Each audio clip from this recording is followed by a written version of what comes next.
Today you're going to learn how to create a search for a door-to-door canvas. Now we're going to create a search for all active Democrats in your precinct who need to enroll and vote by mail. You may have different criteria you're looking for, but this will just give you an idea how to do a search for knocking on doors. The first thing you want to do is go to votebuilder.com and go to the home page. Once you're there, you want to find Create a New List in the middle of the page and click on it. Now you'll see different fields there. I always rearrange them by using those gray bars and dragging them. And I like to have party first, followed by home districts, then voter status and voter registration, and then suppressions. So take a moment and drag them into an arrangement that you like. You might like something else. Now for party, we're going to select Democrat.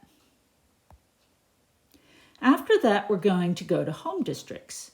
And you're going to click on county and you'll select your county. All that's available to me is Lee because I live in Lee County.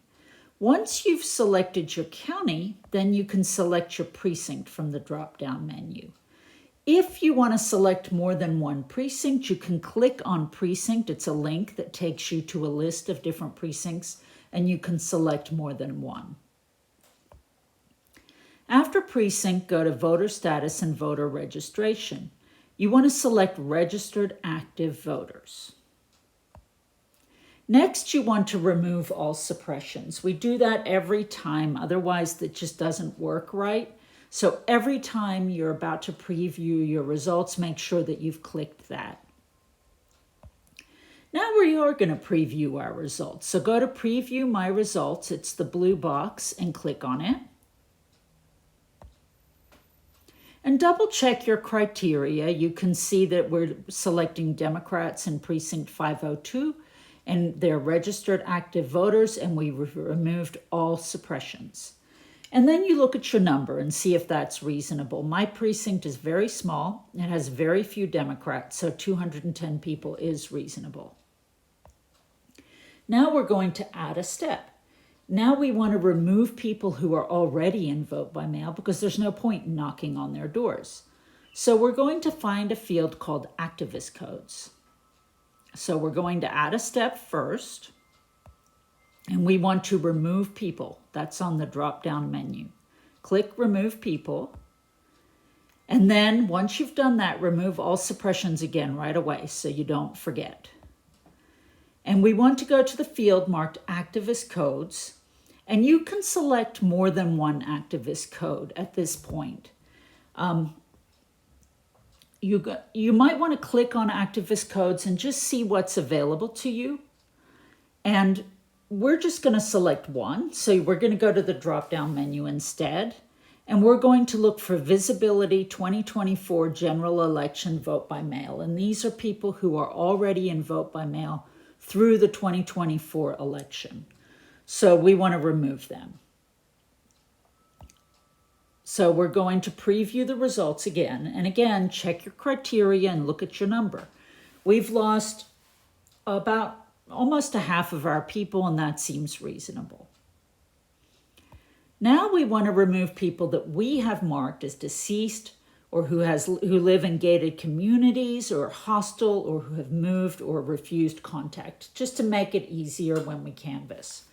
So to do that, we're going to add another step. And we want to remove people again. And again, we're going to remove all suppressions. And now we're going to a field marked Canvas Status. And because we're removing people, we want to remove the people that we are including these people that we want to remove. You could also narrow it and exclude people. There's many, many ways to do the same thing. But because we want to remove them, we're going to have to include these groups. And I've clicked on the people we want to remove. And then we also want them to have been put in fairly recently. So I'm starting with right after the last election, 1/1/23, and we can go date canvassed between. We can put in the starting date. We don't have to put in an end date. So these people have been marked with these criteria after 1/1/23. And again, you want to preview your results. Mine didn't change. Now we're going to remove all households with a Republican because we just want to remove discomfort when knocking on doors. And sometimes it can get contentious if you knock on a door with a Republican. So again, we want to remove people. So we're going to add a step. And we're going to remove people again. And we're going to remove all suppressions. And now we want to go to the field marked household party counts.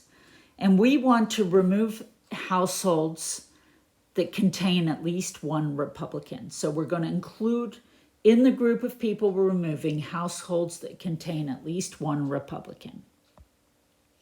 And I'm going to preview my results again. And notice that I dropped down to 76 people. I'm in a very Republican area.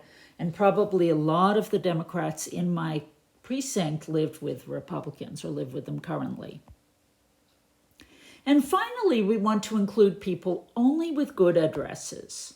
So we're going to add a step, and this time we're going to narrow people. We want to just bring it down to people who have good addresses. Again, you want to remove all suppressions. It's very easy to forget. And go to the field marked addresses, and we want to include USPS verified addresses. The Postal Service recognizes them just to get the best addresses. So click on that. Check your criteria again. Now notice it says this criteria is a little bit different. I changed it and I didn't change this last slide. So I'm just going to leave it here. I had chose walkable addresses before and I realized that would cut out the second floor. So I changed it. So just ignore that where it says street level walkable. I had actually removed that. And you can decide what you want to do. If you don't want to go up and down stairs, just pick street level walkable. But nothing changed with me. It didn't matter which way I ran it. So now I'm going to actually run my search. And the first thing you want to do after you run your search is save your list so you can go back to it. So save list as. And we're going to save it as a search so that each time we pull this list, it runs the criteria again. So as people move in and out of the precinct or change parties or whatever, or go in to vote by mail, you're going to go ahead and get a new list. So save it as a search. And I'm putting it in my precinct folder. You can always create a new folder if you don't have one. And these are Dems to enroll and vote by mail. And I put walk, so remember this list is for a door-to-door canvass. And you can go ahead and save it then. You can always get back to it. It'll be in your folders. Now to get back to the list, we're going to run the search. And here is our list, and you can use this list to cut turf, and we have another video on how to cut turf. But now you know how to pull up a list of people that you're going to knock on their doors. And again, there are many different ways to do it. Don't be afraid to play around with it and then preview your results and see if the numbers make sense. If they don't, you've probably done something wrong and you can go back and fix it. But that's the best way to learn. So now you can cut turf.